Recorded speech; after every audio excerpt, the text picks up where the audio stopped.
hello to everybody, a very warm welcome. This is your friend and your teacher CM दिशा दुआ और हम साथ मिलकर तैयारी कर रहे हैं आपके paper number 1 for your CMA foundation.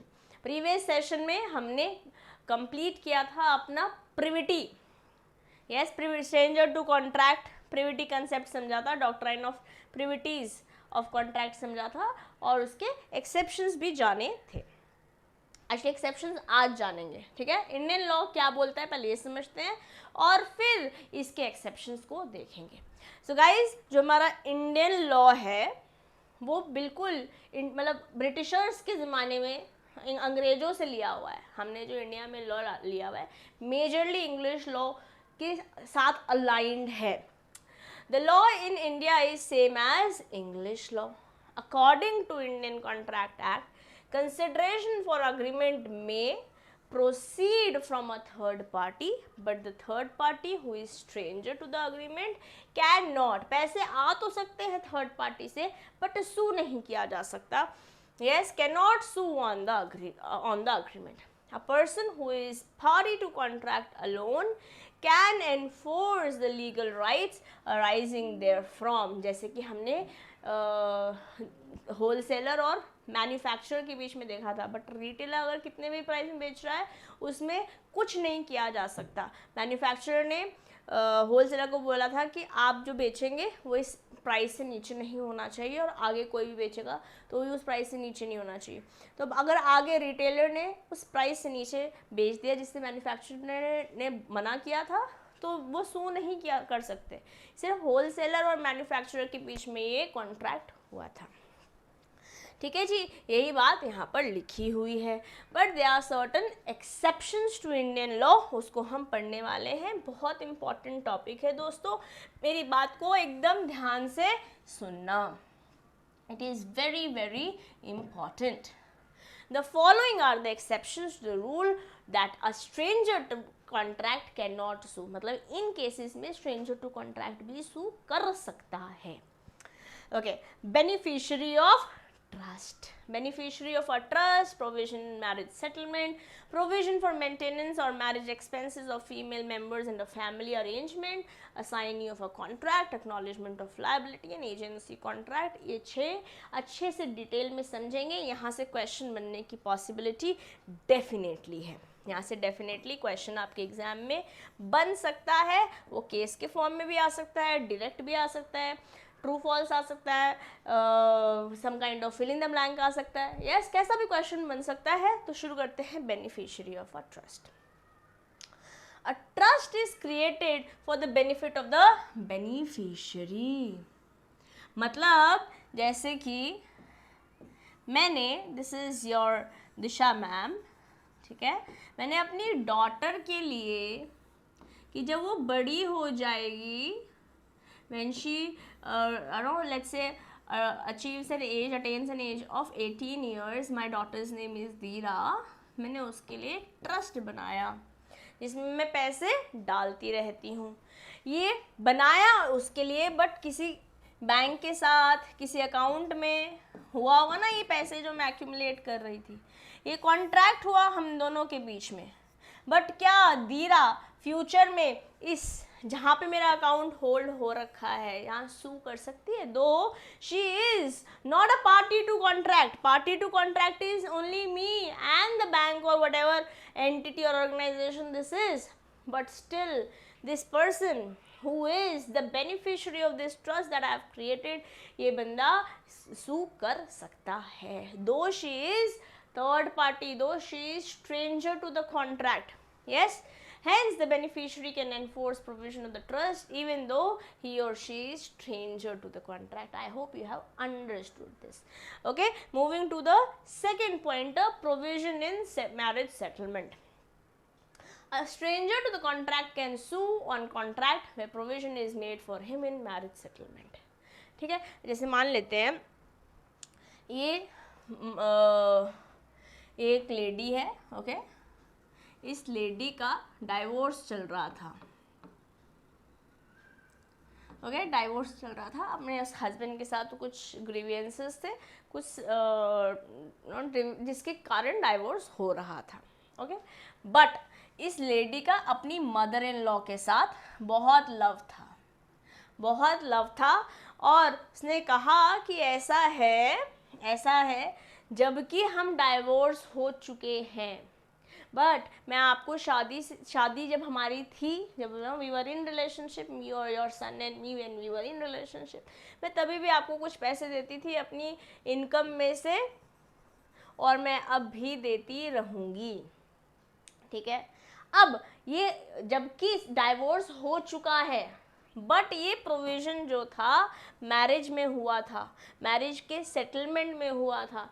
Even now this daughter in law who has promised will have to give to the mother in law, और अगर नहीं करती हैं, जबकि ये स्ट्रेंजर टू द कॉन्ट्रैक्ट है, कॉन्ट्रैक्ट इनके बीच में हुआ है, बट फिर भी ये सू कर सकती हैं, ओके, ये सू कर सकती हैं। ऑफ कोर्स यहाँ से एल्यूमिनाई मिलेगी, और अब तो न्यू इंडियन लॉ ये बोलता है कि ओनली हस्बैंड नहीं देगा एल्यूमिनाई वाइफ को, दोनों में से जो ज़्यादा कमा रहा होगा वो देगा एल्यूमिनाई मनी। जब डाइवोर्स होता है तो कुछ लमसम मनी मिलते हैं, इसे बोलते हैं alumni money, okay. That's a separate कहानी, वो तो दो लोगों के बीच में हो रहा है, तो दोनों पार्टीज हैं कॉन्ट्रैक्ट में, ये पार्टी नहीं थी कॉन्ट्रैक्ट में, बट स्टिल ये हो गया out of contract, third party है, तो ये बन गया privity contract doctrine of privity का एक्सेप्शन, ठीक है। अब करते हैं नेक्स्ट, दो की है, एक बार इसको पढ़ लेते हैं।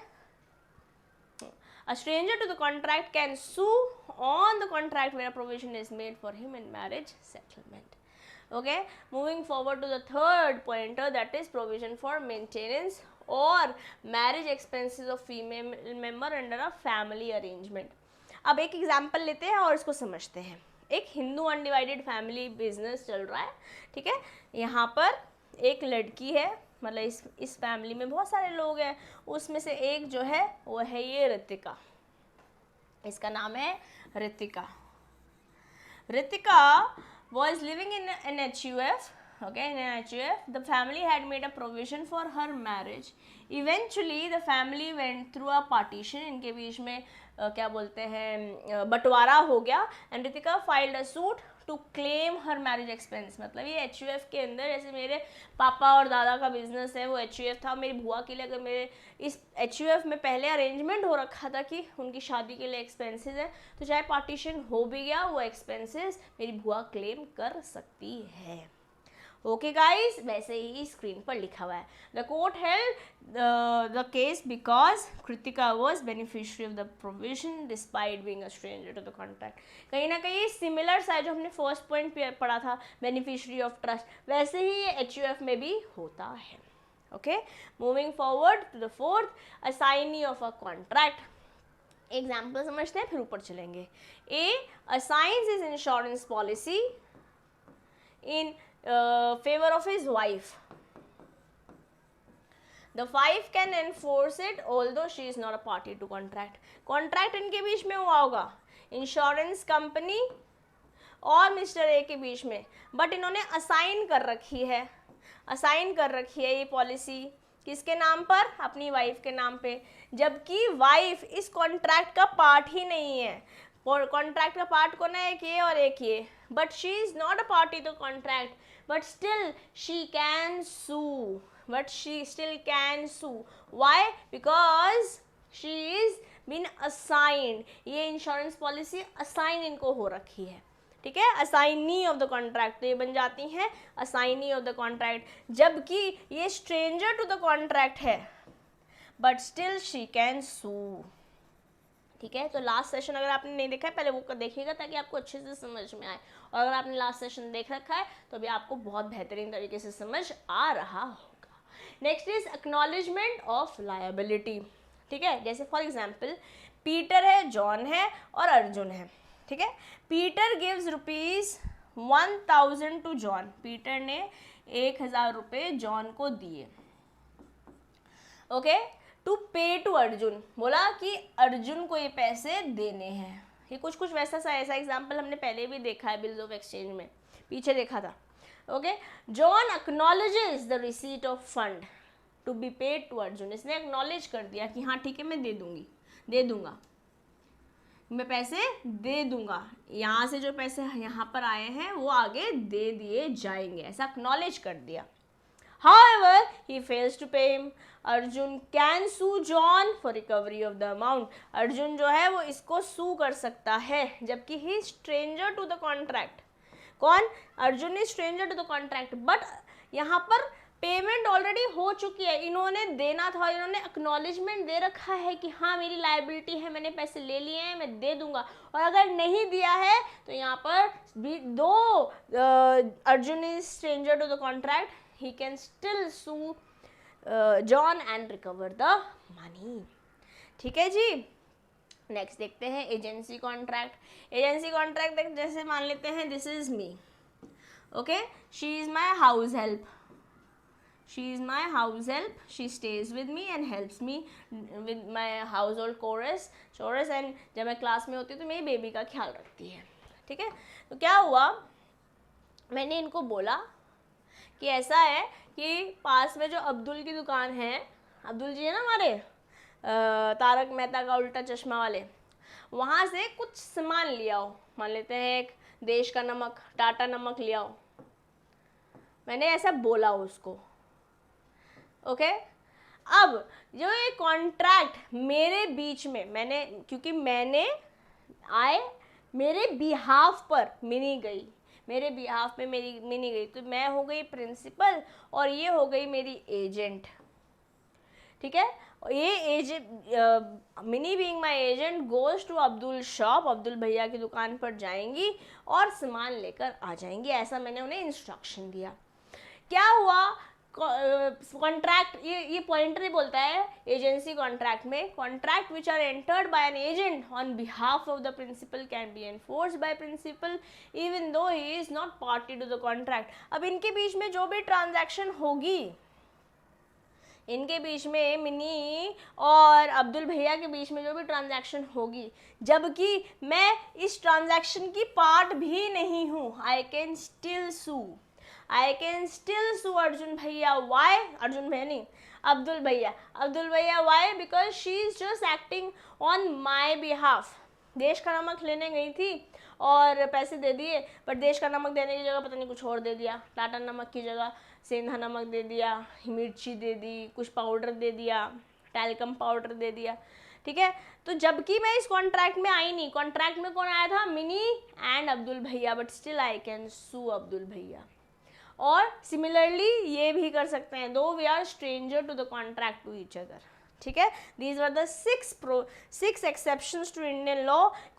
कौन से हैं? बेनिफिशियरी ऑफ ट्रस्ट, जहाँ हमने बेनिफिशियरी बनाया था, मेरी डॉटर का एग्जांपल लेके, प्रोविजन मैरिज सेटलमेंट, मैंने मदर इन लॉ और डॉटर इन लॉ वाला एग्जांपल दिया था, प्रोविजन फॉर मेंटेनेंस और marriage expenses of female member under a family arrangement, मैंने एचयूएफ वाला आपको एग्जांपल दिया, असाइनी ऑफ कॉन्ट्रैक्ट में इंश्योरेंस वाला हमने लिया, ए और ए की वाइफ का एक्नॉलेजमेंट ऑफ लाइबिलिटी, पैसे दिए थे पीटर ने जॉन को अर्जुन को देने के लिए, तो जॉन की लाइबिलिटी खड़ी हो गई थी क्योंकि उसने एक्नॉलेजमेंट दे दिया था। एन एजेंसी कॉन्ट्रैक्ट अभी मैंने अपना और अपनी हाउस हेल्प का एग्जाम्पल लेकर आपको समझाया है। ठीक है, आई होप आप सबको ये सारी बातें समझ में आई होंगी, बहुत बहुत इंपॉर्टेंट है। अब चलते हैं नेक्स्ट टॉपिक की ओर, जो कि है कैपेसिटी ऑफ पार्टीज। सेक्शन 11 बात करता है इंडियन कॉन्ट्रैक्ट एक्ट 1872 का कैपेसिटी ऑफ पार्टीज के बारे में।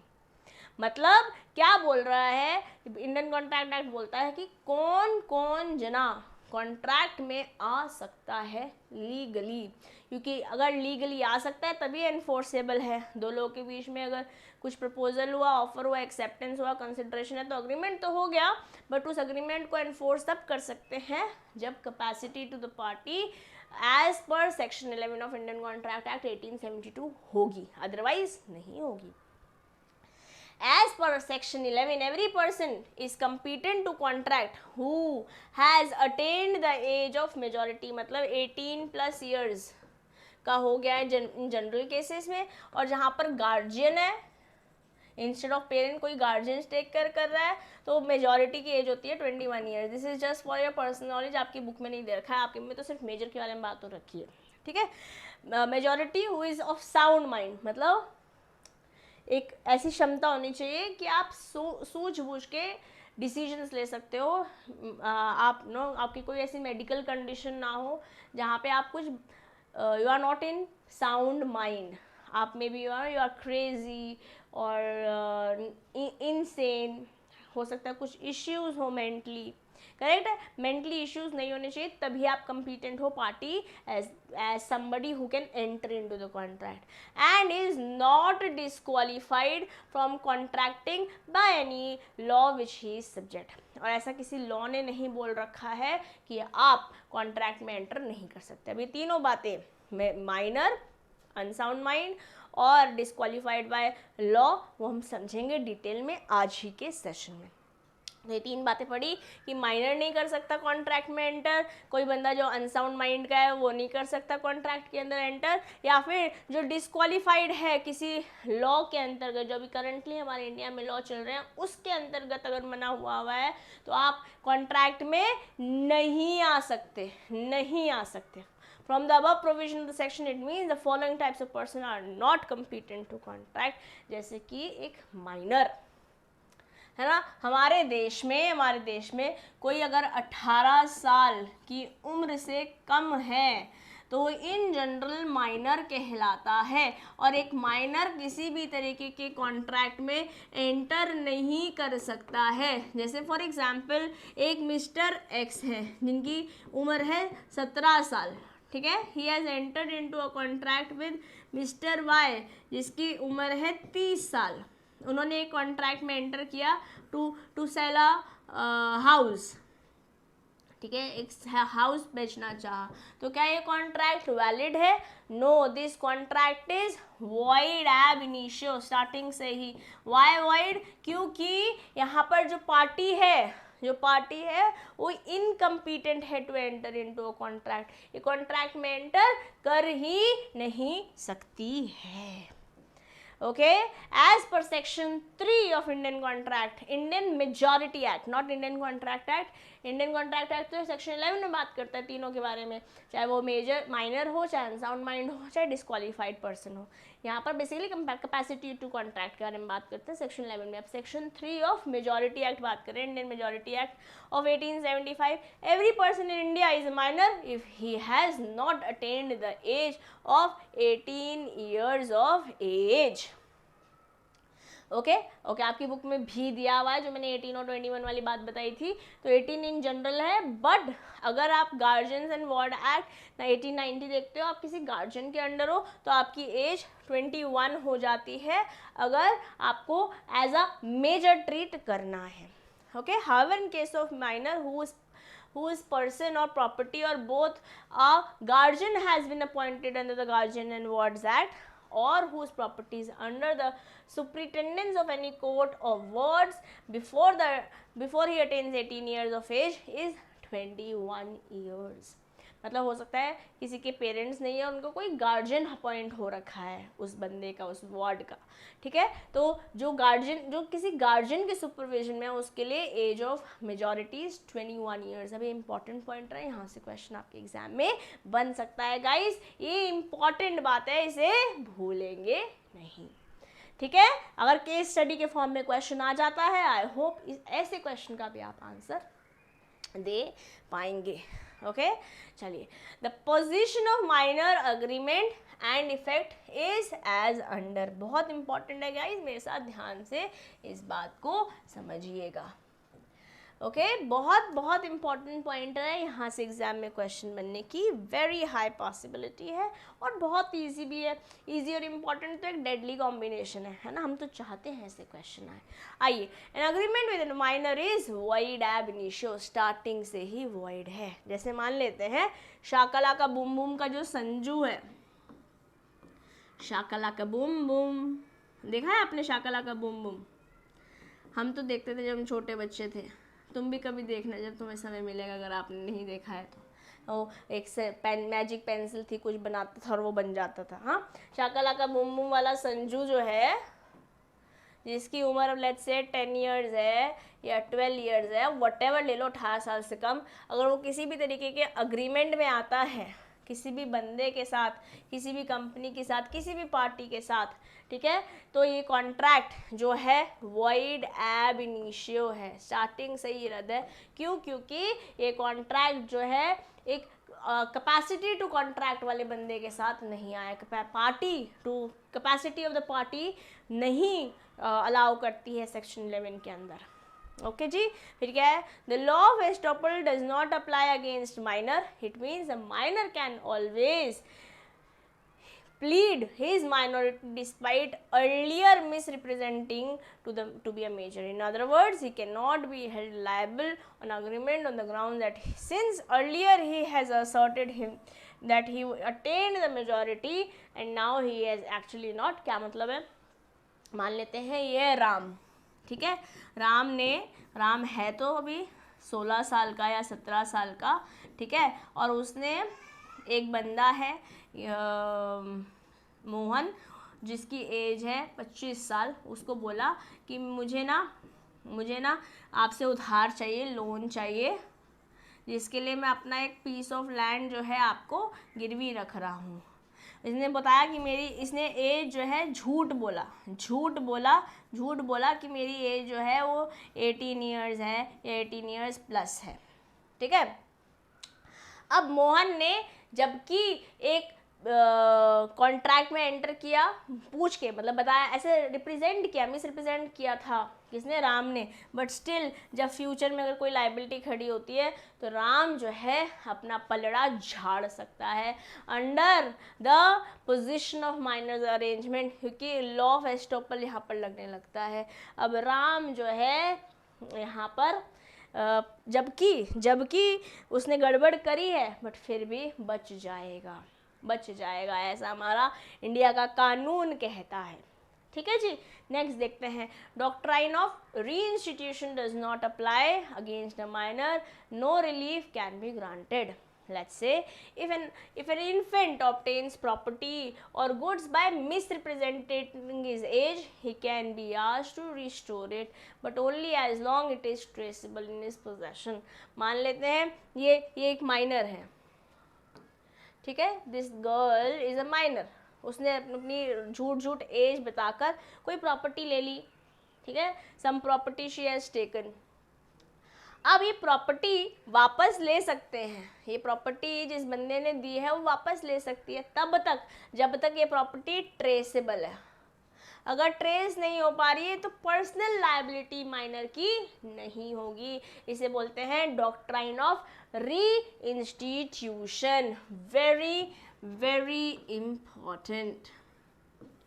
Okay, it does not apply against a minor, जब तक ट्रेसेबल आप दे सकते हो, अगर ट्रेसेबल नहीं है तो पर्सनल लायबिलिटी खड़ी नहीं होती है माइनर की। Okay, moving forward to the fourth point, no ratification on attaining majority, ठीक है। अगर किसी माइनर ने, किसी बंदे ने, ठीक है, मान लेते हैं इसका नाम है श्याम ने 18 साल की उम्र से पहले किसी कॉन्ट्रैक्ट में एंटर किया था और अब वो 18 साल का हो गया है, तो क्या हम उसको बोलेंगे चल तो 18 साल का हो गया, दे पैसे मेरे? नहीं, इट इज नॉन रैटिफाइबल, इसको आप करेक्ट नहीं कर सकते।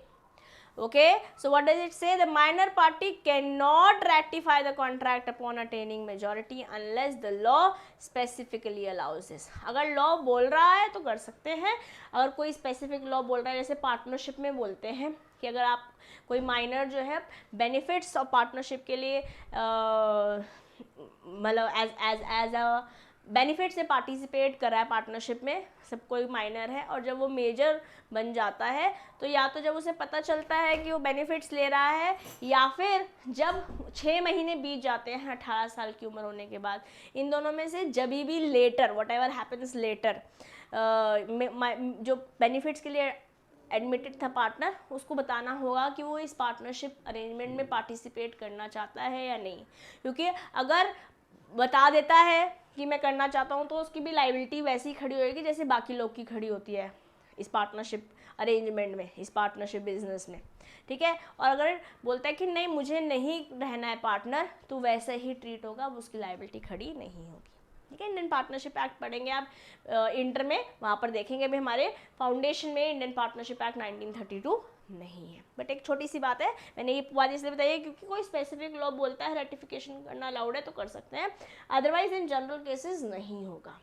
Okay, major rectification means approval और confirmation. A minor can not confirm an agreement made by him during minority, कि अच्छा मैं माइनर था, उसने तब मुझे प्रॉपर्टी बेची थी, अभी मेजर हो गया मैं रख लेता हूँ, नहीं नहीं, it is not allowed. But मैंने जो पार्टनरशिप बोला, ऐसी और भी लॉज है, पार्टनरशिप एक्ट पढ़ेंगे आप इंटर में, इसलिए मैंने उसका आपको रेफरेंस दे दिया है अभी। Okay, if he wants to ratify the agreement, a fresh agreement or fresh consideration for the new agreement is required. नया कॉन्ट्रैक्ट होगा, पुराने कॉन्ट्रैक्ट को हम ठीक नहीं कर सकते, ठीक है, क्योंकि उस समय पार्टी जो थी वो कैपेसिटी में ही नहीं थी कॉन्ट्रैक्ट में एंटर करने के लिए। Contract beneficial to the minor, मतलब a minor is entitled to enforce a contract which is of some benefit to him. मतलब अगर कोई कॉन्ट्रैक्ट ऐसा है जहाँ पे माइनर को कोई किसी तरीके का बेनिफिट मिलने वाला है, माइनर को किसी तरीके का बेनिफिट मिलने वाला है, तो ऑफ कोर्स ये माइनर जो है इसे एक्सरसाइज कर सकता है, उसका लीगल हक बनता है 18 साल से कम अगर उसकी उम्र है।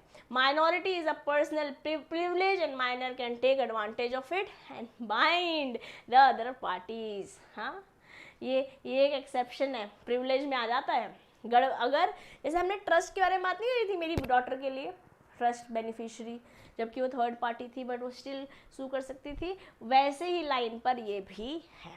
Okay, the sixth one, minor as an agent. A minor can be appointed as an agent but he is not personally liable for any of his act. मतलब मान लेते हैं प्रिंसिपल एजेंट रिलेशनशिप बता देती हूँ। जैसे फॉर एग्जाम्पल मैं principal हूँ, ठीक है, this is Disha ma'am, your Disha ma'am, मैं अपना कोई घर बेचना चाहती थी, तो मैंने कोई एजेंट अपॉइंट किया और इस एजेंट को बोला कि ये मेरा घर बिकवाने में मेरी मदद करो, जब घर बिक जाएगा तो मैं उसका 1% आपको दूंगा। ठीक है, तो ये थर्ड पार्टी के साथ बातचीत कौन कर रहा है? ये एजेंट, बट प्रॉपर्टी किसकी है? मेरी।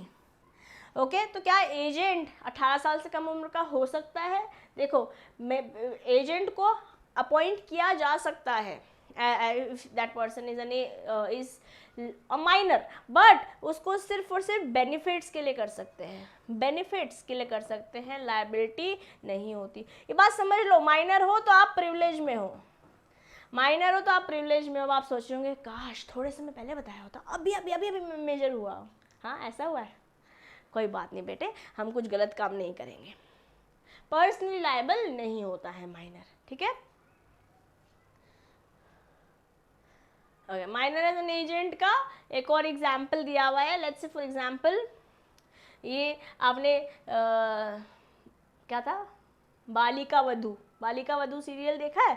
हाँ, वहाँ पे जो मदर इन लॉ है MIL ने अपना सेट, अपना लेट्स से इट्स अ खानदानी हार, इट्स अ खानदानी हार दिया अनंदनी को। हाँ, अनंदनी को, ये जो बालिका वधू है, अनंदनी को दिया और बोला कि संभाल के रखो, और ये हमारा खानदानी हार है, इसको आपको संभाल के रखना है। बाई चांस इससे खो जाता है, अब ये तो 18 साल से कम उम्र की है ना, है तो प्रिंसिपल यही हुई, she is just acting as an agent, संभाल के रखने को बोला है, ठीक है।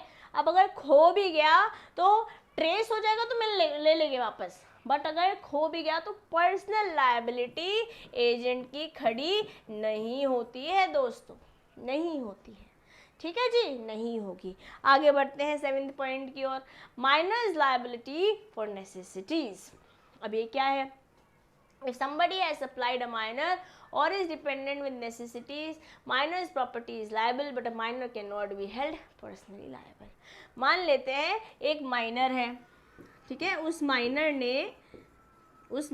ने किसी दुकान से, ठीक है, किसी शॉप से कुछ ऐसा लिया जो असेंशियल कमोडिटी है, ठीक है, it's an essential commodity. Let's say some fruit है, कोई खाने का सामान है, कोई आटा है, दही है, चावल है, समथिंग, ओके, ये कुछ लिया, ठीक है, बट अब इसके पास पैसे नहीं है देने के लिए, इसके पास पैसे नहीं है देने के लिए शॉपकीपर को, तो शॉपकीपर पर्सनली तो लायबल नहीं ठहरा सकता इसको, बट ये शॉपकीपर इसकी प्रॉपर्टी से पैसे अपने रिकवर, इस प्रॉपर्टी से अपने पैसे रिकवर कर सकता है, but just in case of essential commodities. But just in case of essential commodities कि आपने दिया ही क्यों था जब आपको पता था कि माइनर है, कॉन्ट्रैक्ट में आए ही क्यों थे, क्योंकि एसेंशियल कमोडिटी थी, इसलिए पर्सनली तो लायबिलिटी नहीं है माइनर की, बट इसकी प्रॉपर्टी से ले सकता है, ठीक है। This is what is the 7th point that talks about. अब है minor can not be adjudged insolvent as he is incapable of entering into a contract। Insolvent कौन बंदा होता है? इंसॉल्वेंट वो बंदा होता है जिसने उधार लिया तो है, उधार लिया तो है बट वापस नहीं दे पा रहा है। जैसे कि फॉर एग्जांपल लेती हूँ मैं, जैसे मान लेते हैं मैंने, this is your Disha ma'am, मैंने अब एक हाउस लोन लिया, ठीक है, हाउस लोन लिया एक बैंक से, ओके। अब जब मैंने हाउस लोन लिया, वो एक हाउस था लेट्स से 2 करोड़ रुपीस का, जिसमें से 1 करोड़ रुपीस मैंने लिए अपने पास से डाले और 1 करोड़ रुपए मैंने लोन ले लिया बैंक से, ठीक है। अब कुछ ऐसे सर्कमस्टांस हुए कि इस प्रॉपर्टी का रेट गिर गया है और प्रॉपर्टी जो है वो सिर्फ 50 लाख की रह गई है, 50 लाख की ही रह गई है, ओके। अब मेरे पास जो मेरी देनदारी है, जो मेरी देनदारी है वो है ज़्यादा, और मेरे पास जो करंट सिचुएशन खड़ी हुई है वो है कम। I don't have money to return to the bank. एक सिचुएशन ऐसी आ गई कि मेरे पास पैसे हैं ही नहीं देने के लिए और प्रॉपर्टी बेच के भी उतने पैसे नहीं आ पा रहे, तो मैं अपने आप को इंसॉल्वेंट डिक्लेयर करा सकती हूँ, ओके। या इंसॉल्वेंट इन IBC एक कोड होता है, इंसॉल्वेंसी इन बैंक्रप्सी कोड 2016, हमारे कोर्स में नहीं है, हम पढ़ेंगे उसको फाइनल में पढ़ेंगे, अभी नहीं पढ़ रहे हैं, ठीक है। IBC में इंसॉल्वेंट आई होप समझ में आ गया होगा, जब आपकी देनदारी ज़्यादा है और आपके पास है नहीं तो आप इंसॉल्वेंट होते हो। क्या माइनर अपने आप को इंसॉल्वेंट डिक्लेयर करा सकता है या किसी माइनर को इंसॉल्वेंट डिक्लेयर किया जा सकता है?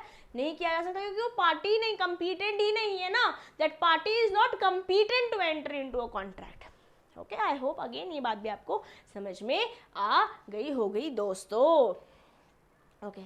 Where a minor and an adult jointly enters into an agreement with another person, there the minor is not liable and the contract can be enforced against the major person। मान लेते हैं this is a mother whose age is let's say 35 years and there is a son or a daughter जिसकी as है let's say 13 years, तो ये तो minor है and she is a major. अब इन दोनों ने मिलके किसी कॉन्ट्रैक्ट में they both have entered into some kind of contract. अब इस कॉन्ट्रैक्ट के लिए कौन लायबल होगा?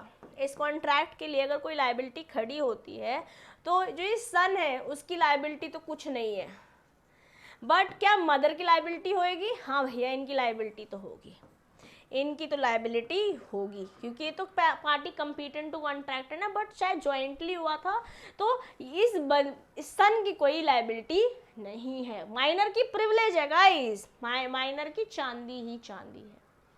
अब ये हुआ सेक्शन 11 का फर्स्ट पॉइंट। हमने माइनर की स्टोरी समझी कि माइनर कंपीटेंट नहीं है, माइनर कॉन्ट्रैक्ट में एंटर नहीं कर सकता, और उसके प्रोविजन समझ लिए। अब समझते हैं साउंड माइंड। साउंड माइंड मतलब कि आप सूझबूझ के, मतलब आपके अंदर आप जो आप में अक्ल है ना, बेअक्ल नहीं है, आप इनसेन नहीं है ना, आप मेंटली चैलेंज नहीं है, ओके।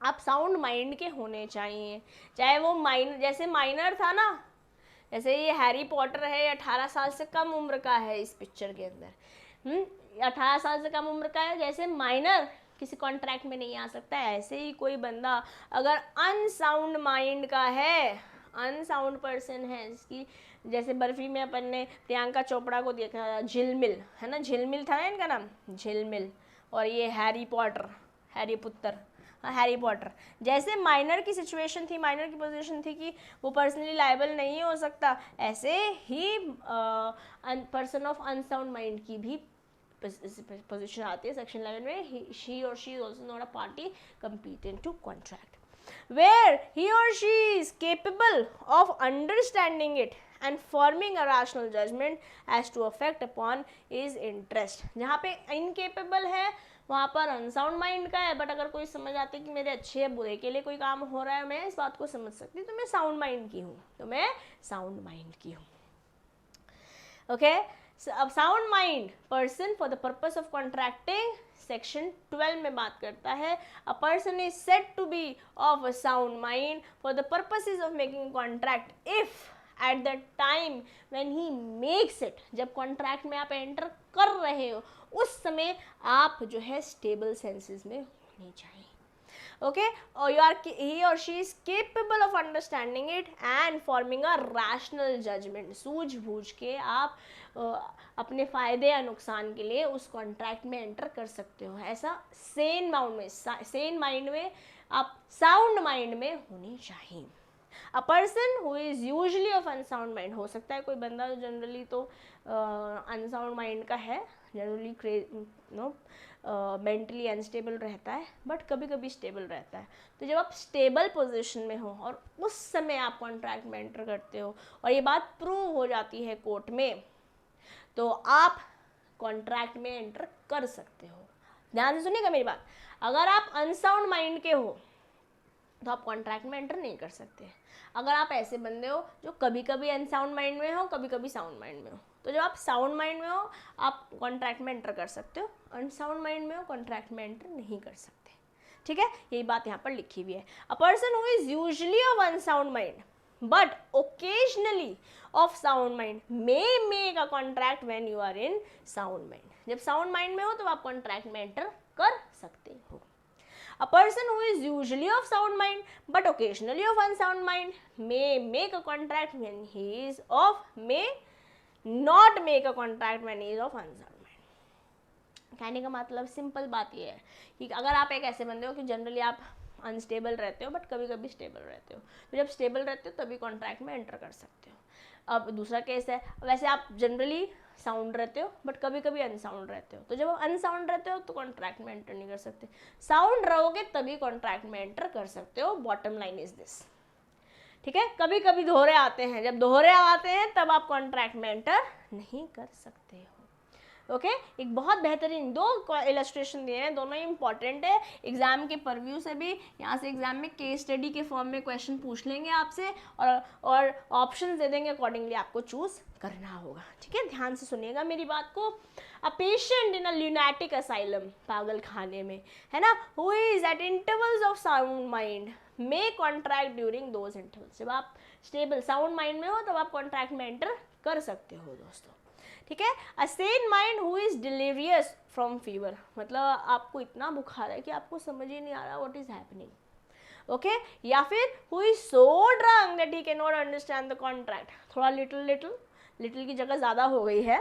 ठीक है, और अब आप एकदम नशे में धुत हो, मैं नशे में प्रियंका चोपड़ा जैसे कर रही है वैसे हो. ठीक है, और now you are not in a position to enter into contract. उस समय आपसे कोई साइन करवा लेता है तो that contract is not valid. That contract is again void ab initio, क्योंकि पार्टी कंपिटेंट टू कॉन्ट्रैक्ट नहीं है. अपने आप सोच समझ के डिसीजन, रैशनल माइंड से डिसीजन नहीं लिया है कॉन्ट्रैक्ट में एंटर करने का. ठीक है, who is so drunk that he can not understand the terms of a contract और form a rational judgement as to its effect on its interest cannot contract whilst such delirium or drunkenness lasts. जब तक नशा छूट गया, नशा hangover हो गया है, लिटिल नींबू पानी एटसेट्रा ले लिया है, अब ठीक हो आप, अब आप कॉन्ट्रैक्ट में एंटर कर सकते हो. बट जब आप ड्रंक थे, जब आप डिलीरियस थे बिकॉज ऑफ फीवर, आप बिल्कुल कॉन्शियस ही नहीं थे, आपको कुछ ऐसा समझ आ रहा था जो था ही नहीं. ठीक है, उस समय आप कॉन्ट्रैक्ट में एंटर नहीं कर सकते. रेस्ट ऑफ द टाइम में आप कॉन्ट्रैक्ट में एंटर कर सकते हो. बहुत इंपॉर्टेंट इलस्ट्रेशन गाइस हमने स्क्रीन पर देखी है. आइए, going by the spirit of section is clear, the person is of sound mind if he fulfills the following two conditions. अगर ये दो कंडीशन फुलफिल हो जाती है तो मान लेंगे कि आप साउंड माइंड के बंदे हो under section 12 of Indian contract act 1872। अगर वो बंदा केपेबल है समझने के लिए कॉन्ट्रैक्ट को, एक तो समझना ज़रूरी है, एक तो समझना ज़रूरी है, और उस समझने के बाद एक रैशनल डिसीजन, रैशनल जजमेंट लेना ज़रूरी है। ये मैं इस नतीजे पे पहुंचा हूँ कि मेरे लिए अच्छा है या मेरे लिए अच्छा नहीं है, ठीक है।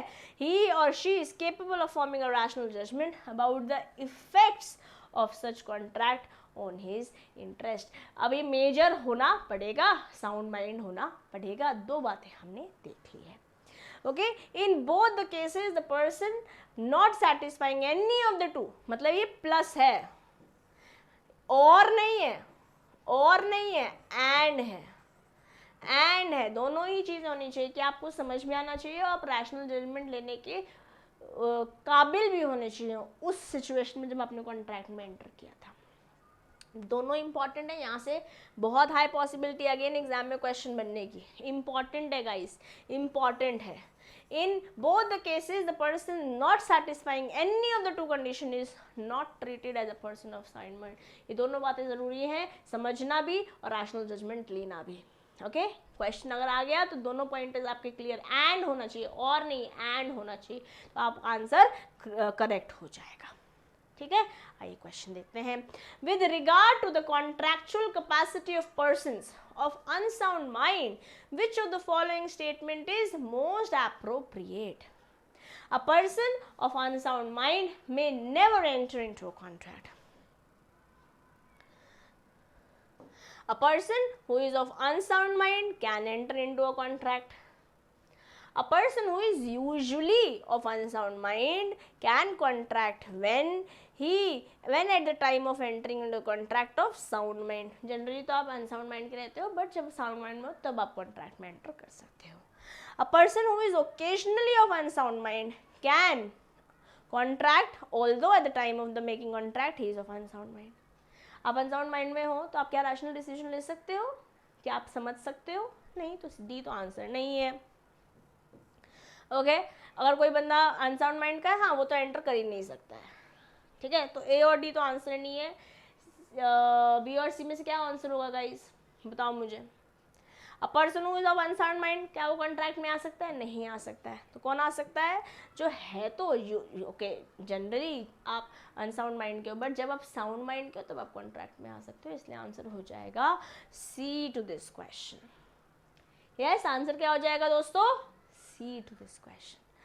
Let's go forward to the third pointer when I talk about parties competent to contract, that is other disqualified person. अगर आप एक ऐसे जने हो जिसे लॉ ने डिस्क्वालीफाई करा हुआ है, लॉ ने डिस्क्वालीफाई किया हुआ है, तो तभी भी आप कॉन्ट्रैक्ट में एंटर नहीं कर सकते हो. जैसे कि कोई एलियन एनिमी है, कोई देश का ही, हमारे देश की किसी के साथ फाइट चल रही है, उस देश के किसी इंसान के साथ या उस देश के किसी वासी के साथ, हाँ, आप कॉन्ट्रैक्ट में एंटर नहीं कर सकते. ओके, फॉरेन सॉवनर्स एंड एम्बेसडर्स, अगर किसी आप एम्बेसी से हो तो भी आप कॉन्ट्रैक्ट में एंटर नहीं कर सकते हो, फॉरेन सॉवनर्स या एम्बेसी से. या आप जेल की सलाखों के पीछे हो, आप कॉन्विक्ट हो, ठीक है, किसी केस में कन्विक्शन प्रूव हो चुका है दैट यू आर गिल्टी, तभी भी आप कॉन्ट्रैक्ट में एंटर नहीं कर सकते. तो अदर डिस्क्वालीफाइड पर्सन में कौन कौन तीन लोग हैं? अपन के एलियन एनिमी, फॉरेन सॉवनर्स एंड एम्बेसडर्स एंड कॉन्विक्ट्स. ये लोग डिस्क्वालीफाइड हैं. They are also not parties competent to enter into a contract. Very very important, very very easy. Plus there are few more people like somebody who is already insolvent, जिसके पास पैसे ही नहीं है देने के लिए, वो भी कॉन्ट्रैक्ट में एंटर नहीं कर सकता है. कंपनी और स्टैट्यूटरी बॉडी, कोई कंपनी है, कोई स्टैट्यूटरी बॉडी है, वो भी कॉन्ट्रैक्ट में एंटर नहीं कर सकती है. अगर लॉ ने बोल रखा है, if some law is saying कि आप एक ऐसी कंपनी है, आप एक ऐसी स्टैट्यूटरी बॉडी है, तो कॉन्ट्रैक्ट में एंटर नहीं कर सकती, तो यस यू आर डिस्क्वालीफाइड. अगर लॉ बोलता है तो आप कर सकते हैं.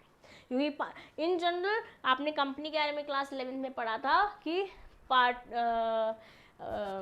कंपनी कैन बी सूड, है ना, तो मतलब वो कॉन्ट्रैक्ट में तो एंटर कर सकती होगी, बट अगर एक्सप्लिसिटली मना किया हुआ है तो वहाँ पर करा जा सकता है। ठीक है, कोई ड्रंकन और इंटॉक्सिकेटेड बंदा है उसके बारे में तो हमने माइनर की कहानी में ही समझ लिया था। आइए पढ़ते हैं इन सबको एक एक करके। ठीक है जी, 6 बातें जो हमने पढ़ी उन 6 के 6 लोगों को स्क्रीन पर देख लेते हैं। The person who are disqualified from entering into a contract due to certain other reasons, may be from legal status, political status or corporate status, such of some categories person can be given below. जैसे कि alien enemy. An agreement with an alien enemy is void. But the agreement with an alien friend, हमारी country के friend nation के साथ हो रही है, हाँ कर लो, कोई प्रॉब्लम नहीं है। एनिमी के साथ कर रहे हो, नहीं कर सकते। Okay, is perfectly valid and enforceable when the government of an alien is at war with the government of India, the alien is called alien enemy. That country itself is called the alien enemy. Okay, अगर हमारी country के साथ war में है with Indian citizen, okay, who cannot enter into any contract with any, किसी भी Indian citizen के साथ एक एलियन एनिमी कॉन्ट्रैक्ट में नहीं आ सकता है। सिटीजन ऑफ अ कंट्री जिसके साथ इंडिया की गवर्नमेंट फाइट में है, वॉर में है। Okay, without the permission of government of India as the same is against the public policy. हमारे इंडिया की पॉलिसी पब्लिक के लिए सही नहीं है, इसलिए सरकार की पहले परमिशन लोगे तभी हो सकता है। अगर परमिशन नहीं मिलती है तो आप कॉन्ट्रैक्ट में एंटर भी नहीं कर सकते, इन जनरल तो कर ही नहीं सकते हैं। Contract enter into alien before war is put into suspension during the duration of war.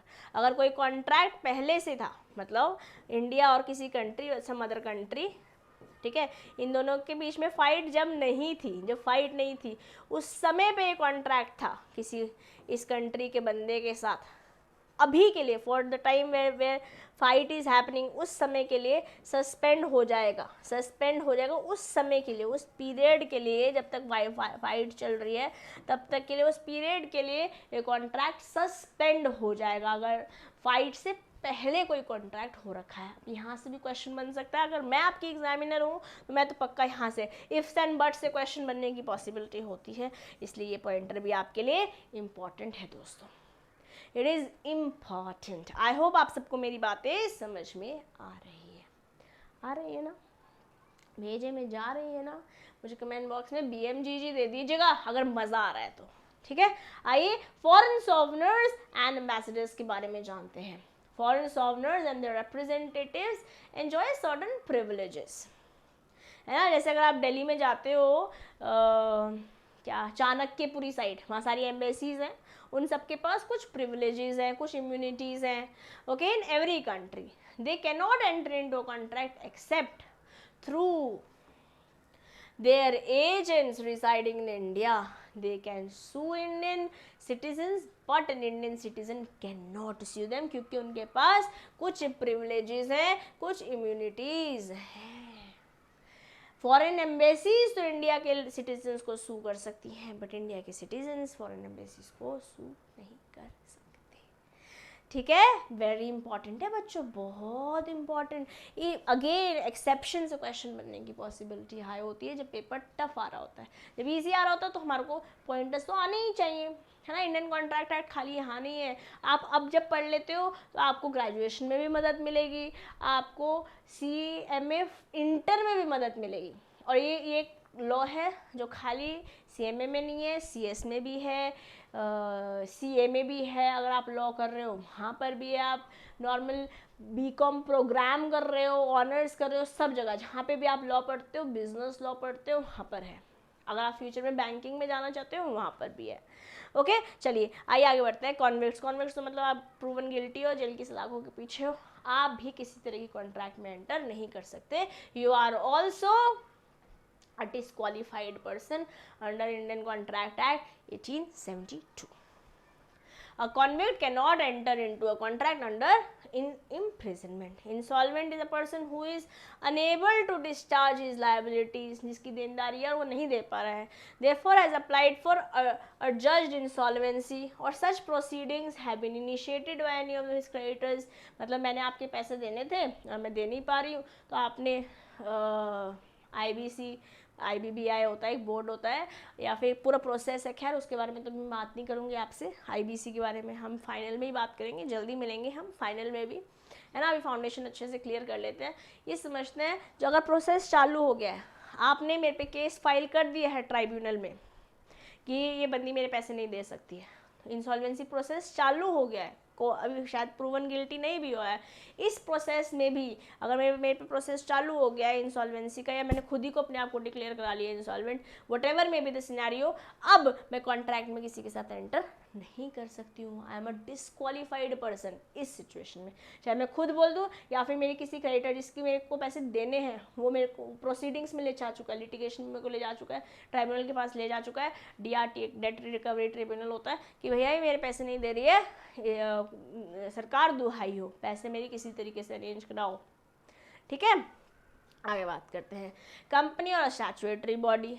A contract entered into a corporate body or a statutory body will be valid only to the extent it is within the memorandum of association and is entered with authorized person. Memorandum क्या होता है? Company का charter होता है. इसके बारे में आपने क्लास 11th में बिजनेस स्टडीज़ के चैप्टर नंबर 2 में पढ़ा होगा, है ना. हमने पढ़ा था ना कि मेमोरेंडम, कुछ बच्चों ने तो मेरे से ही पढ़ा होगा बिजनेस स्टडीज़ क्लास 11 में, आपने जहाँ से भी पढ़ा है. मेमोरेंडम ऑफ एसोसिएशन कंपनी का चार्टर होता है जिसमें कंपनी के ऑब्जेक्टिव्स लिखे होते हैं कि कंपनी लीगली ये सारे काम कर सकती है. तो जो जो बातें वहाँ लिखी है और कौन कौन बंदा साइन कर सकता है, कौन कौन बंदा कंपनी के बिहाफ पे काम कर सकता है, क्योंकि कंपनी तो एक आर्टिफिशियल लीगल पर्सन है.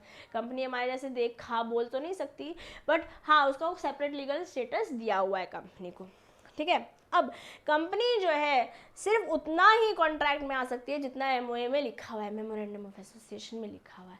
इस मेमोरेंडम के बाहर कोई भी अगर कॉन्ट्रैक्ट हो रहा है वो कॉन्ट्रैक्ट में डिस्क्वालीफाइड है, डिस्क्वालीफाइड. ठीक है. वैसे भी वो डॉक्ट्रिन ऑफ अल्ट्रा वायरस हो जाएगा, उसके बारे में भी हम पढ़ेंगे. कंपनीज एक्ट इंटर में है, कंपनीज एक्ट इंटर में पढ़ेंगे, अभी नहीं है. ठीक है, आगे बढ़ते हैं. ड्रंक और इंटॉक्सिकेटेड पर्सन. तो जब तक आप मदहोशी में हैं, शराब के नशे में हैं, या जो भी व्हाटएवर टॉक्सिकेशन के नशे में है, तब तक आप कॉन्ट्रैक्ट में एंटर नहीं कर सकते, उसके बाद कर सकते हैं. And with this parties competent to enter into contract is done. 3 बातें पढ़ी. माइनर नहीं कर सकता है, अनसाउंड माइंड का बंदा नहीं कर सकता है, और पर्सन डिस्क्वालीफाइड बाय लॉ भी कॉन्ट्रैक्ट में एंटर नहीं कर सकता है.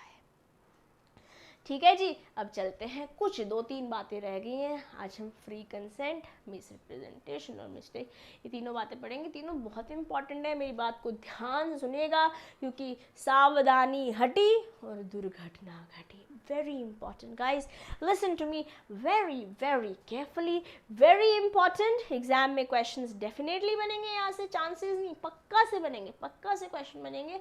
और मेरी बात ध्यान से सुनते जाओगे तो समझ आता रहेगा, दिल में उतरता रहेगा, और एग्जाम में हम उस दिल में उतरे हुए को कागज में उतार देंगे और अच्छे नंबर ले आएंगे. कंप्यूटर में उतार देंगे, कंप्यूटर में. हाँ चलिए आइए. कंसेंट बात होती है सेक्शन 13 के अंदर. 11 पढ़ा, 12 पढ़ा, पहले हमने 10 पढ़ा एसेंशियल्स, फिर 11 पढ़ा, माइनर के बारे में 12 पढ़ा, अनसाउंड माइंड के बारे में अब 13 पढ़ने जा रहे हैं. फ्री कंसेंट के बारे में 2 या 2 से ज़्यादा लोग की कंसेंट तब होती है जब हम सेम तरीकों को सेम सेंस में ले रहे हो. जैसे हमने अनुपमा और मिस्टर शाह का एग्जाम्पल लिया था, है ना, कि अपनी मर्जी से सेम तरीके से सेम समय पे देख रहे हैं, है ना. या फिर अमिताभ बच्चन वाला एग्जाम्पल लिया था फर्स्ट क्लास में, या फिर मुन्ना भैया और गुड्डू भैया का एग्जाम्पल लिया था सर पे गोली रख के. हाँ, फ्री कंसेंट तो नहीं थी ना. जब कंसेंट मतलब जब आप और मैं कॉन्ट्रैक्ट में एंटर कर रहे हैं, अपनी मर्जी से करने चाहिए, अपने होशो हवास में करनी चाहिए। होश हवास वाली बात तो खैर हमने पीछे सेक्शन 11 और 12 में कर ली। अब हम बात कर रहे हैं फ्री कंसेंट के बारे में, है ना। ज़ोर ज़बरदस्ती कर रहे हैं तो क्वायर्जन से हो जाएगा। अगर हम एक ऐसी सिचुएशन में है जहाँ हमारे पे किसी का अनड्यू इन्फ्लुएंस है तो वो भी फ्री कंसेंट नहीं है। आइए उसको समझते हैं, बहुत इंपॉर्टेंट है, मज़ा आने वाला है, प्यारा सा टॉपिक है। 2 or more persons are said to be in consent when they agree upon the same thing in the same sense. Section 13 बोलता है, if the parties have not agreed upon the same thing in the same sense, there is no real consent and hence no contract is found. Hence no contract is found. जैसे हमने अनुपमा मिश्र शाह का example first class में first few minutes में ही ले लिया था, है ना।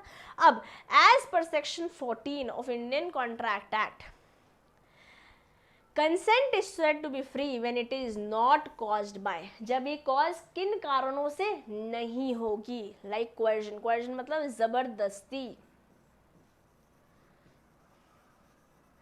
जैसे हमने गुड्डू भैया और मुन्ना भैया का एग्जाम्पल लिया था, सर पे गोली रख के बोला कि गाड़ी 10 लाख वाली मुझे 2 लाख में दे, 2 लाख रुपए दे दिया, गाड़ी ले ली। जोर ज़बरदस्ती लिया ना। जोर ज़बरदस्ती जब ले रहे हैं तो फ्री कंसेंट नहीं है। अब जिसको गोली रखकर सामान लिया है उसकी मर्जी होगी तो वो कोर्ट में जा सकता है, वो वॉइडेबल कॉन्ट्रैक्ट है। वॉइड नहीं है, वॉइडेबल कॉन्ट्रैक्ट है। और वॉइडेबल कॉन्ट्रैक्ट में मैंने आपको बहुत अच्छे से पढ़ाया है फर्स्ट सेशन में। अगर आपने वो फर्स्ट सेशन नहीं देखा है, अभी के अभी वीडियो पॉज कीजिए, पहले वहीं जाकर सेशन देखिए और फिर यहाँ पर आइएगा। सारे सेशंस को लाइन बाय लाइन देखना है, पहले 1 फिर 2 फिर 3 आना है। और 1 का एक छोटा सा कुछ 7-8-10 मिनट का वीडियो है जो फर्स्ट में नहीं आ पाया था, तो उसका एक्सटेंशन भी है, देख लीजिएगा, मैं प्लेलिस्ट में अच्छे से डाल दूँगी। आइए, अनड्यू इन्फ्लुएंस सेक्शन देखो, हमने सेक्शन 10 में एसेंशियल्स पढ़ा, सेक्शन 11 में माइनर की बात पढ़ी, सेक्शन 12 में अनसाउंड माइंड की बात करी, सेक्शन 13 में फ्री कंसेंट बोल रहे हैं, सेक्शन 14 के अंदर बोल रहे हैं कौन कौन लोग, कौन कौन कारणों से अगर कॉन्ट्रैक्ट हो रहा है तो फ्री कंसेंट नहीं है। सेक्शन 15 के अंदर क्वेश्चन पढ़ा, सेक्शन 16 के अंदर अनड्यू इन्फ्लुएंस पढ़ा, सेक्शन 17 में फ्रॉड पढ़ेंगे, सेक्शन 18 में मिसरिप्रेजेंटेशन पढ़ेंगे और सेक्शन 20, 21 और 22 के अंदर मिस्टेक पढ़ेंगे। आज हम ये सब कुछ कंप्लीट कर देंगे। Okay, will finish this of and फिर सिर्फ कुछ छोटे टॉपिक्स रह जाएंगे स्पेशल कॉन्ट्रैक्ट्स के, क्वासी कॉन्ट्रैक्ट्स के, वो हम नेक्स्ट सेशन में करेंगे। आज हम इतनी बातें करके आज का सेशन खत्म करेंगे। ठीक है जी, चलिए शुरू करते हैं क्वेश्चन के साथ, फिर अनड्यू इन्फ्लुएंस, फ्रॉड, मिसरिप्रेजेंटेशन और मिस्टेक भी समझेंगे। क्वेश्चन, ठीक है, ये कौन है? ये है फैजल खान। तेरा खून कब खोलेगा? अरे फैजल, वही वाला फैजल, फैजल खान अक्का नवाजुद्दीन सिद्दीकी AKA। और ये कौन है? सरदार खान। सरदार खान, ये जो फैजल खान है, इनके पास एक जादुई चिराग है। जादुई चिराग है। इस जादुई चिराग को लेना चाहते हैं हमारे सरदार खान। सरदार खान ने गोली तमंचे पे डिस्को करा रहे हैं, तमंचे पे कह रहे हैं ये हमारे को दो। ठीक है, ये कुछ ये है 10 लाख रुपए का और बोल रहे हैं हमारे को 10,000 रुपये में दे दो। 10,000 रुपये में बंदूक की नोक पे ले लिया। तो क्या ये ज़बरदस्ती अंडर क्वेर्जन हुआ? हाँ जी, अंडर क्वेर्जन हुआ। क्योंकि अंडर क्वेर्जन हुआ, मान लेते हैं जादुई नहीं भी है, इसको हम गोल्ड का चिराग मान लेते हैं। आज तो गोल्ड का रेट देख लो तुम, 55-60 के पर तोला हो गया, 10 ग्राम्स, कितना महंगा हो रहा है। रे बाबा, रे बाबा। हाँ, खैर कोई बात नहीं, हम इतने अमीर हो जाएंगे कि हमें कुछ महंगा ही नहीं लगेगा। हम अच्छे से पढ़ाई करेंगे और काबिल बनेंगे, अपने ड्रीम्स को टिक कर पाएंगे, है कि नहीं? मेहनत करते चलेंगे। चलिए, अब अगर हमारे फैजल खान जी चाहे तो एट हिज ऑप्शन ये कोर्ट ऑफ लॉ के पास जा सकते हैं और बोल सकते हैं कि मेरे से अंडर क्वेर्जन ये कॉन्ट्रैक्ट किया गया था, क्योंकि कॉन्ट्रैक्ट तो ओरल भी हो सकता है। यस, तो एक अगर कॉन्ट्रैक्ट अंडर क्वेर्जन है तो वो वॉइड एबल है। वो क्या है गाइज? वॉइड एबल है। The term coercion has been defined under section 15 of the Act. Coercion is committing or threatening to commit any act forbidden by Indian Penal Code or unful detaining or threatening to detain any property to the prejudice of any person whatever with an intention of causing any person to enter into a contract. मैं बहुत detailing में इसलिए नहीं जा रही हूँ क्योंकि paper हमारा सब्जेक्टिव नहीं है, ऑब्जेक्टिव है. अगर सब्जेक्टिव होगा इंटर में, वहाँ पे हम इसकी डिटेलिंग में जाएंगे. अभी के लिए सिर्फ इतनी बात हमारे को समझना ज़रूरी था, समझना इनफ भी है कि हमारे साथ अगर ज़ोर ज़बरदस्ती से कुछ ऐसा कराया जा रहा है, कुछ ऐसे एक्ट के द्वारा कराया जा रहा है जो हमारा आईपीसी इंडियन पिनल कोड मना करता है, ऐसे गोली रखकर थ्रेट करके मैं तुझे मार दूंगा जान से, हाँ, whatever it could be anything, coercion करके अगर कोई काम कराया जा रहा है तो इट इज़ वॉइडेबल. क्या है दोस्तों? It is voidable. मेरे प्यारे बच्चों, ध्यान से मेरी बातें सुनते चले जाना. एक्सप्लेनेशन सुनते हैं, वेरी इंपॉर्टेंट है. नेक्स्ट 5 मिनट्स आपको कुछ और नहीं सुनना है, सिर्फ और सिर्फ मुझे सुनना है. ये अगर ऐसे ऐसे हो रहा है ना साथ साथ में, नो नो नो नो, ध्यान से. It is immaterial whether the IPC is और is not in force for the place for the question is employed. हो सकता है इंडिया में किसी पार्ट में मना कर रखा हो कि यहाँ पे ये वाला प्रोविजन आईपीसी का नहीं लगता है, उससे कोई फ़र्क नहीं पड़ता है. आईपीसी में इन जनरल कोई बात लिखी हुई है और उसके कारण से जैसे गोली है ना, किसी तरह की धमकी, तुम्हें मार दूंगा या मैं खुद सुसाइड कर लूँ, कुछ भी हो सकता है. क्वेश्चन कुछ भी हो सकता है, किसी भी कारण से हो सकता है. ठीक है, तो अगर नहीं भी लगता है तभी भी अगर अंडर कोएर्जन कोई कॉन्ट्रैक्ट आ रहा है, इट इज़ वॉइडेबल. उसमें फ्री कंसेंट नहीं है, सेक्शन 15 यही बोलता है. Okay, from the above definition of coercion of in section 15, the consent is said to be caused by coercion when it is obtained by one of the following. कि इन किसी भी कारण से अगर हो रखा है तो coercion से ही consent ली है, मतलब free consent नहीं है of the parties who have entered into the contract. Committing or threatening to commit any act forbidden by IPC, या तो खुद तुम कर ही रहे हो है ना, या फिर थ्रेट कर रहे हो, या तो गोली चला दी या फिर गोली चलाने की धमकी दी है. आईपीसी मना करता है ना इसको करने की, आप कर रहे हो और उसकी वजह से आप कोई कॉन्ट्रैक्ट में एंटर कर रहे हो, ये क्वेश्चन के वजह से कॉन्ट्रैक्ट आया जो कि फ्री कंसेंट नहीं है.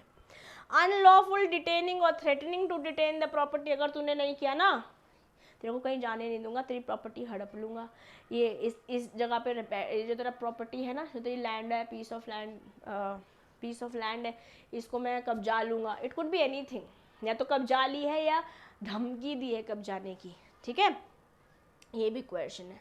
Question may come from a person party to the contract और even third party, not a party to the contract identified. ठीक है, तो वो बंदा खुद भी हो सकता है, किसी और से भी करा सकता है. ये भी बहुत इम्पॉर्टेंट है बच्चों, बहुत इम्पॉर्टेंट है. जो बहुत इम्पॉर्टेंट पॉइंटर्स हैं उनको हम बिल्कुल भी छोड़कर नहीं जा सकते हैं. हमें स्मार्टली भी पढ़ना है और अच्छे से भी पढ़ना है. पेपर बहुत बहुत करीब आ चुके हैं.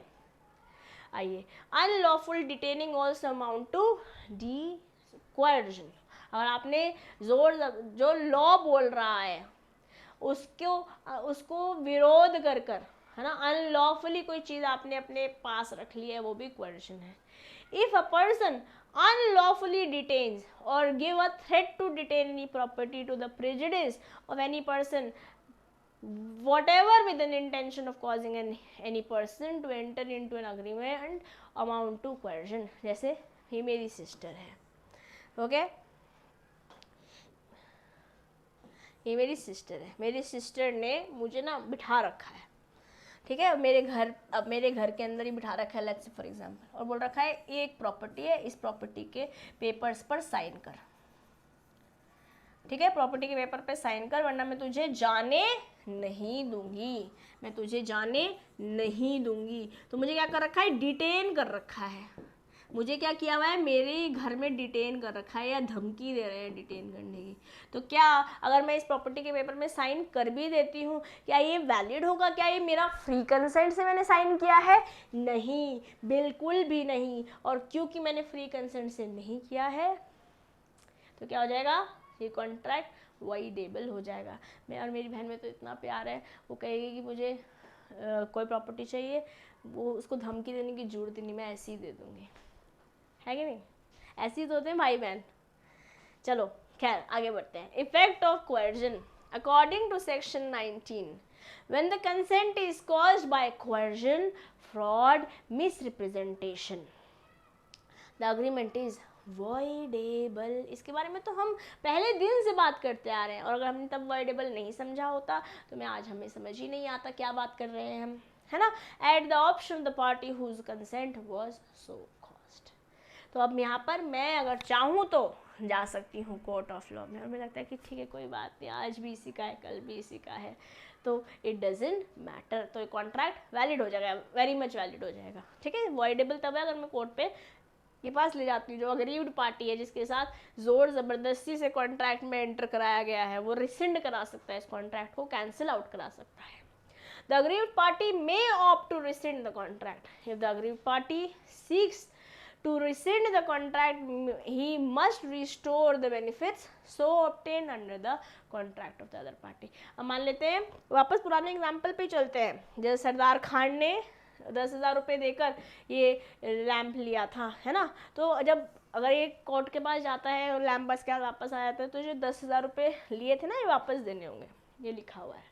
अब ऐसा क्वेश्चन एग्जाम में भी आ सकता है, ठीक है। बाकी ऑफ कोर्स अगर कुछ मेंटल एगनी हुई, कुछ और केस आपने अग्रीड पार्टी ने लगा दिया है, सामने वाले बंदे के पास, हो सकता है सामने वाले बंदे को ही कुछ पैसे देने पड़ जाए, बट यहाँ पे लिखा हुआ है बेनिफिट्स अगर आपने कुछ एंजॉय किया तो वापस देने होंगे।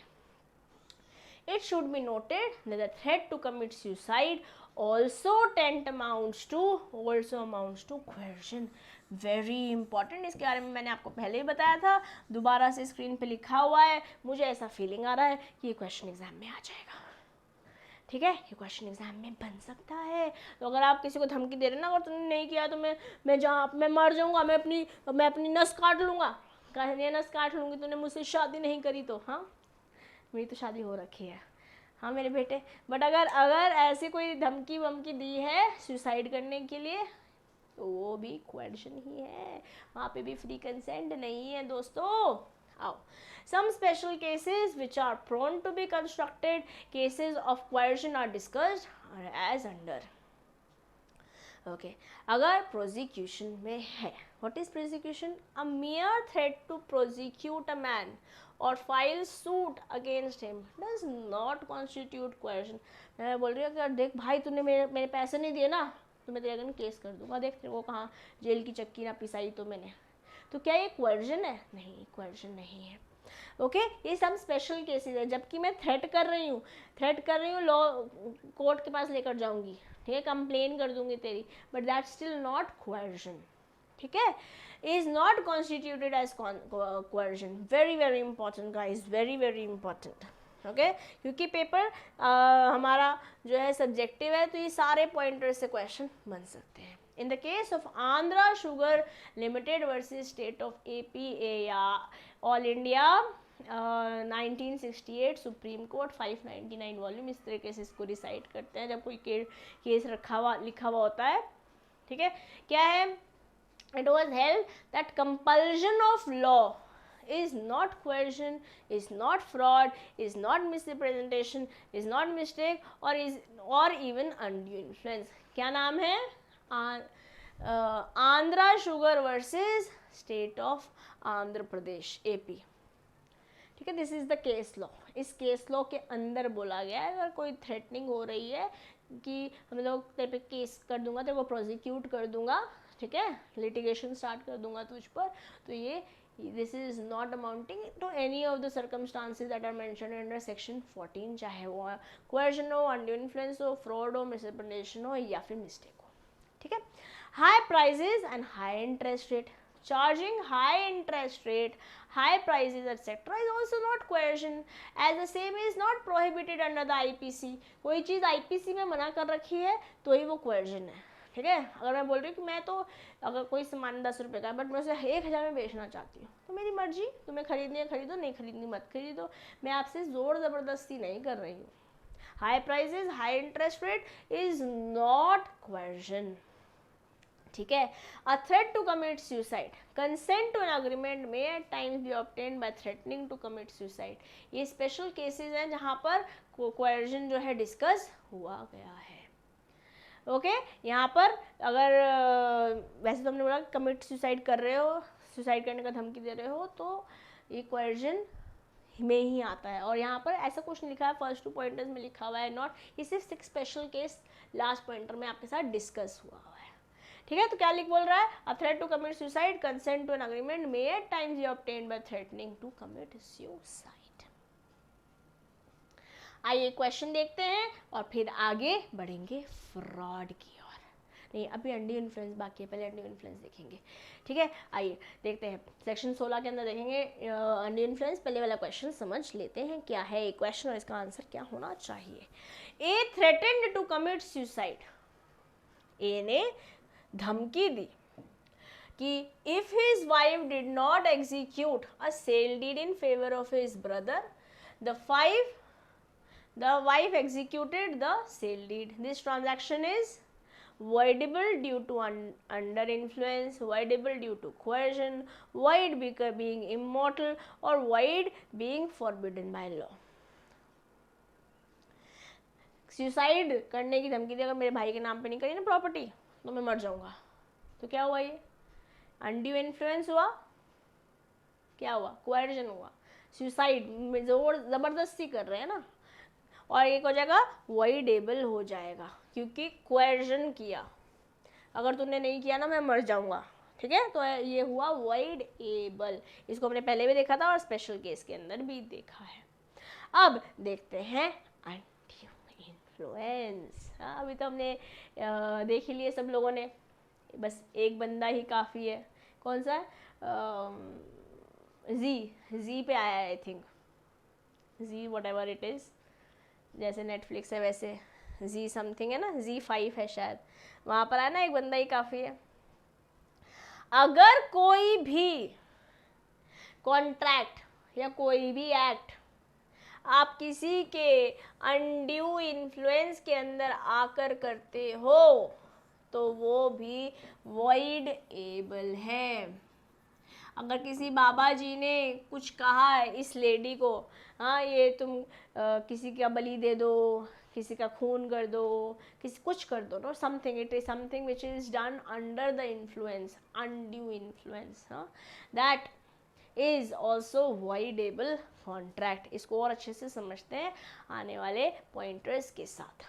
ठीक है, और कहाँ कहाँ किस किस रिलेशनशिप में अनड्यू इन्फ्लुएंस होता है उसको भी जानेंगे। आइए, Section 16 of Indian Contract Act defines the undue influence as under.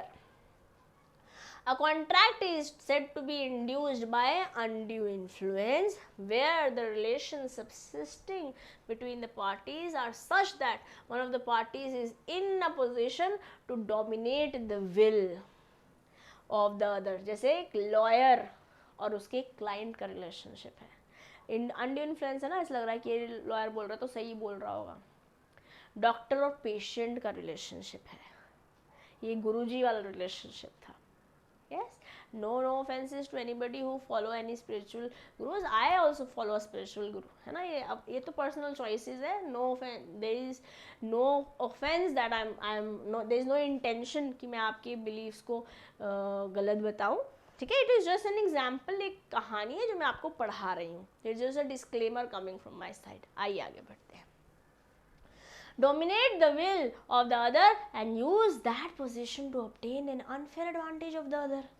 ठीक है, in particular and without prejudice to the generality of the foregoing principle, a person is deemed to be in a position to dominate the will of another. कब ऐसा मान लेंगे कि मैं आपकी will, मैं आपकी yes or no whatever it is को dominate कर सकती हूँ। कब where he holds a real or an apparent authority over the other, or where he stands in a fiduciary relationship to another. fiduciary मतलब जहाँ trustworthy relationship है।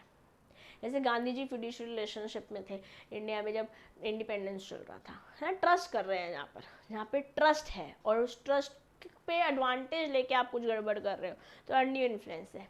Where he makes a contract with the person whose mental capacity is temporarily और permanently affected by reason of age, illness और mental और bodily distress, है ना। ऐसी situation थी कि मैं उसके अनड्यू इन्फ्लुएंस में आ गई, तो ये कॉन्ट्रैक्ट भी वाइड एबल है। Okay, where a person who is in a position to dominate the will of another enters into contract with him and the transaction appears on the face of it or on the evidence adduced to be on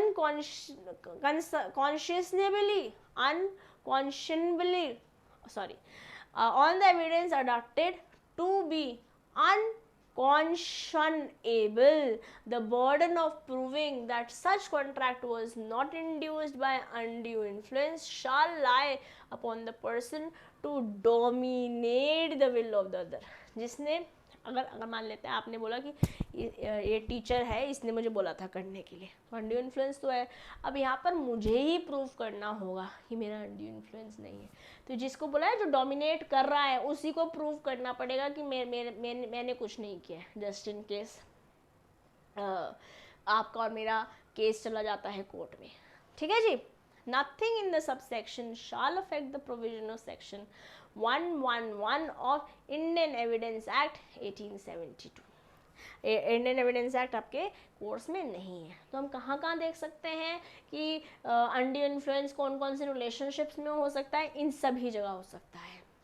parent और child, parent and child, parent child का, child parent का, guardian and ward, doctor and patient, solicitor and client, solicitor होता है lawyer, ठीक है, trustee and beneficiary, religious adviser and disciple जो हमने पीछे देखा, fiance and fiancee, husband wife नहीं है, फियांसे एंड फियांसी है, ठीक है, मंगेतर है बट पति पत्नी नहीं है। अनड्यू इन्फ्लुएंस में उनको तो ऑलरेडी पता चल चुका है, हाँ आएगा तो घर ही। खैर चलिए, ये देखिए इंपॉर्टेंट पॉइंटर्स हैं, इनको 20 सेकेंड लीजिए, दो बारी पढ़िए, फटाफट से पढ़िए, बहुत इंपॉर्टेंट है। हो सकता है यहाँ से क्वेश्चन आ जाए, नहीं भी आता है तो भी आपको पता होने चाहिए, आपको पता होने चाहिए बच्चों। 20 seconds, hold, pause, move forward then. There is, however, no presumption of undue influence in the case of relationship of landlord and tenant. Landlord and tenant में undue influence नहीं है, husband wife में undue influence नहीं है, and debtor और creditor में भी undue influence नहीं है। तो ये तीनों pointers भी important है, जहाँ पे undue influence नहीं है और जहाँ मान रहे हैं कि undue influence हो सकता है, वो वही सारे pointers important हैं। A wife has to be in parda darshan for such presumption. In these relationships undue influence has to be proved. क्या मतलब है कि अगर आप पर्दे में रहते हो अपने वाइफ हस्बैंड से, अगर एक वाइफ है जो पर्दे में रहती है तो हाँ उसमें उस केस में हो सकता है अनड्यू इन्फ्लुएंस हो, बट वहाँ पर भी क्या चीज़ आपको प्रूव करनी होगी, आइए इसको देख लेते हैं। Going through the definition of undue influence, and in section 16 we find that there are to be two elements. ये दो एलिमेंट होंगे तभी अनड्यू इन्फ्लुएंस है, अदरवाइज नहीं है मेरे प्यारे बच्चों। ठीक है, कौन कौन से हैं ये आइए देखते हैं। The relationship subsisting between the parties is such that one is in a position to dominate the will of the other. ऐसी सिचुएशन है कि एक बंदा दूसरे बंदे की विल को डोमिनेट कर सकता है। Okay, he uses that position to obtain the unfair advantage over the other. The person intending to avoid the contract on the ground of undue influence must prove the both of the two elements. जैसे दोनों बातें हमने minor के बारे में, unsound mind के बारे में पढ़ी थी, वैसे ही दोनों बातें यहाँ भी हमारे को दोनों ही एलिमेंट्स, प्लस है और नहीं है, एंड है, दोनों बातें होंगी कि एक पोजीशन में डोमिनेट करने के और अनफेयर एडवांटेज ले रहे हैं। अगर ये दोनों बातें प्रूव हो जाती हैं तभी अनड्यू इन्फ्लुएंस है, अदरवाइज अनड्यू इन्फ्लुएंस नहीं है दोस्तों। और अगर पर्दादर्शन वाइफ है तो वहाँ पे ये प्रिजम्पशन प्रूव करना पड़ेगा कि अनड्यू इन्फ्लुएंस था, वाइफ के ऊपर हस्बैंड का अनड्यू इन्फ्लुएंस था। इन जनरल तो नहीं है, बट अगर पर्दादर्शन वाइफ है तो वहाँ पर ये कहानी प्रूव करनी पड़ेगी। तो हम अगर प्रूव होके आ जाती है तो अनड्यू इन्फ्लुएंस मान लेंगे अंडर सेक्शन 60। इफेक्ट क्या है, ये भी वॉइडेबल है, this also is voidable, this also is voidable under section 19A। जैसे वॉइडेबल फ्री कंसेंट में कोएर्जन में नहीं था, ऐसे ही सॉरी कोएर्जन में वॉइडेबल था, वैसे ही अनड्यू इन्फ्लुएंस में भी वॉइडेबल है। जो अग्रीड पार्टी है उसके ऑप्शन पर वॉइड करा जा सकता है इस कॉन्ट्रैक्ट को। Okay, provides that when the consent is caused by undue influence the agreement is voidable at the option the party whose consent was so caused. The aggrieved party may opt to rescind the contract, मतलब cancel out the contract. If the aggrieved party seeks to rescind the contract, he must restore the benefits so obtained under the contract from the other party upon such terms and conditions as the court may seem just. जैसे court को सही लगेगा वैसे। अगर कोई आपने benefits enjoy करे हैं, जैसे हमने कोएर्जन में देखा था 10,000 वाली स्टोरी फैजल खान और सरदार खान के बीच में, वैसे यहाँ पर भी आ जाता है। अगर आपने कोई बेनिफिट्स एंजॉय करें और कोर्ट को लगता है कि वापस करने चाहिए तो करने पड़ेंगे। ठीक है, आइए इलस्ट्रेशन देखते हैं। A son has forged B's name to a promissory note. B under the threat of prosecuting A son obtains a bond from him A for the amount of the forged note. If B sues this bond, the court can set the bond aside. क्योंकि ये भी voidable contract था ना, voidable था, तो अगर B जो है sue कर देता है तो ये void contract हो जाएगा, इसलिए set aside कर सकता है कोर्ट अगर B इसको लेकर जाता है। एनफोर्स कराना चाहता है कि गड़बड़ करी है, अनड्यू इन्फ्लुएंस के कारण मेरे साथ ये किया गया है। सन और पेरेंट और चाइल्ड रिलेशनशिप तो अनड्यू इन्फ्लुएंस में आ जाती है ना, इसीलिए। चलिए आइए एक और क्वेश्चन देखते हैं। A money lender advances ₹100 to B an agriculturist and by undue influence induces B to execute the bond for 200 with an interest of 6%। 100 रुपये लिए थे और बोल रहे हैं कि 200 रुपये लिखूंगा, ठीक है, और 6% के हिसाब से इस 200 रुपये पे आपको मुझे इंटरेस्ट देने होंगे। The court may set the bond aside again, ordering B only to pay ₹100। जो पैसे लिए सिर्फ वही वापस देने, और उस पे इंटरेस्ट 6% का लग जाएगा, 200 पे नहीं लगेगा, सिर्फ 100 पे लगेगा जितना पैसा आपने लिया था। ठीक है जी। Such interest as may seem just. The court has discretion to direct the aggrieved party for giving back the benefit, हम पढ़ चुके हैं, whether in whole or in part, or set aside the contract without any direction for refund of benefit। अभी court decide करने वाला है, but कर सकता है कि अगर आपने कोई बेनिफिट एंजॉय किया वो वापस करने को कोर्ट बोल सकता है। और कोर्ट बोल रहा है तो देना पड़ेगा पूरा या जितना भी बोल रहा है। अगर मना कर देता कि नहीं देना तो फिर कोर्ट की बात तो no it is full and final. आइए माई डॉटर या चलिए वाला क्वेश्चन देखते हैं। ऐसा करते हैं, क्वेश्चन देखते हैं, कंप्लीट करते हैं, और बैलेंस पोर्शन जो है नेक्स्ट क्लास में देखेंगे। ठीक है, तो हमने सेक्शन 13, 14, 15, 16 कर लिया, 17, 18, 20, 21, 22 नेक्स्ट सेशन में करेंगे। ठीक है, हम सेक्शन 16 पे आज फिनिश करते हैं। आइए, अ contract which is vitiated by the undue influence is declared as which one of the following by Indian Contract Act? Is it invalid, void, illegal और voidable? जहाँ फ्री कंसेंट नहीं है दोस्तों, यहाँ फ्री कंसेंट नहीं है, तो मतलब फ्री कंसेंट हमने सेक्शन 13 से शुरू किया था और सेक्शन 14 के अंदर कुछ बातें पढ़ी, या सेक्शन 15 में हमने क्वेश्चन पढ़ा और सेक्शन 16 में अनड्यू इन्फ्लुएंस पढ़ा। अब अनड्यू इन्फ्लुएंस के बारे में क्वेश्चन बोल रहा है, तो फ्री कंसेंट जहाँ जहाँ नहीं है वह कॉन्ट्रैक्ट वॉइडेबल है। आंसर क्या हो जाएगा? D to this question. Okay, अब सेक्शन 17 फ्रॉड हम नेक्स्ट सेशन में देखेंगे। अभी अगर आपको मज़ा आ रहा है सेशन पढ़ने में तो लाइक, सब्सक्राइब, शेयर ज़रूर कीजिएगा। आपसे मिलेंगे नेक्स्ट सेशन में। Till then keep learning, keep growing. This is your friend and your teacher CMA Disha Dua signing off for today. Bye bye.